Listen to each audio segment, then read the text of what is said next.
ఎంతో టేస్టీగా, చాలా అంటే చాలా ఈజీగా హోటల్ స్టైల్‌లో సాంబార్ ఎలా చేయాలో ఈ వీడియోలో చూద్దాం. నేను చేసేలాగా మీరు చేస్తే, ఆ సాంబార్‌తో అన్నం తింటే కంచాల కంచాలు లాగించేస్తారు. అంత బాగుంటుంది. ఎలా చేద్దామో ఇప్పుడు చూద్దాం. ముందుగా స్టవ్ పైన కడాయి పెట్టి, కడాయి హీటయిన తర్వాత అందులో ఆయిల్ వేసి, ఆయిల్ కూడా హీటయిన తర్వాత అందులో కొద్దిగా ఆవాలు వేయాలి. తరువాత జీలకర్ర, మెంతులు వెయ్యాలి. ఎండుమిర్చి వెయ్యాలి. వెల్లుల్లిపాయలు దాంట్లో కొన్ని వెయ్యాలి. కరివేపాకు వెయ్యాలి. మధ్యకి కట్ చేసిన పచ్చిమిర్చి, కట్ చేసి పెట్టుకున్న ఉల్లిపాయ ముక్కలు వేసి కొద్దిసేపు కలిపి వేయించాలి. తరువాత ములక్కాయ ముక్కలు, ముల్లంగి ముక్కలు, క్యారెట్ ముక్కలు, ఆనపకాయ ముక్కలు వేసి కొద్దిసేపు కలిపి ఉడికించాలి. ఇలా కొద్దిసేపు ఉడికిన తరువాత టమాటాను పెద్ద ముక్కలుగా కట్ చేసి అందులో వేసుకొని ఒక్కసారి కలుపుకొని కొద్దిగా ఉడికించాలి.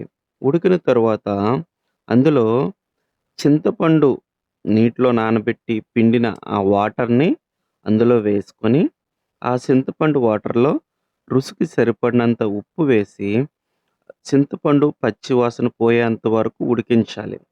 ఉడికించిన తరువాత నేను అయితే ఇక్కడ ఎంటీఆర్ సాంబార్ పొడి వాడుతున్నాను. మీరు ఏదైనా వాడొచ్చు. ఈ సాంబార్ పొడిని ఒక బౌల్ తీసుకొని బౌల్‌లో వాటర్ పోసి, ఆ వాటర్‌లో సాంబార్ పొడి వేసి ఉండలు లేకుండా కలిపి పక్కన పెట్టుకోవాలి. చూడండి నేను ఏ విధంగా అయితే కలుపుచున్నానో ఉండలు లేకుండా, అదే విధంగా సాంబార్‌ని వాటర్‌లో కలిసే విధంగా ఈ సాంబార్ పొడిని కలిపి ఒక పక్కన పెట్టుకొని ఉంచాలి. అంతకు ముందే మనం పప్పుని కుక్కర్‌లో పెట్టుకొని మెత్తగా ఉడికించామనమాట.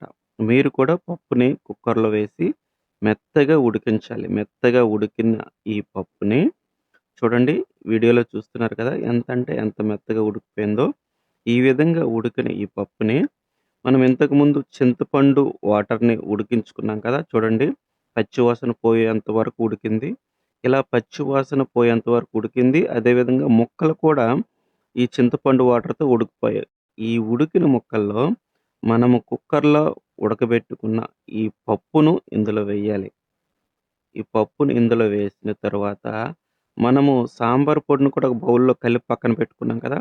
ఆ సాంబార్ పొడిని కూడా ఇందులో వేసి ఒక్కసారి కలుపుకొని ఉడికించుకోవాలనమాట. చూడండి ఒక 10 నిమిషాలు ఉడికించిన తరువాత అందులో కొత్తిమీర వేసి, కొత్తిమీర వేసి ఒక్క 2 నిమిషాలు ఉడికించి, ఒక 2 నిమిషాలు ఉడికించిన తరువాత ఈ సాంబార్‌ని ఒక బౌల్‌లోకి గాని సర్వ్ చేసుకుంటే వేడి వేడిగా ఎంతో టేస్టీగా సాంబార్ మనకి రెడీ అయిపోతుంది.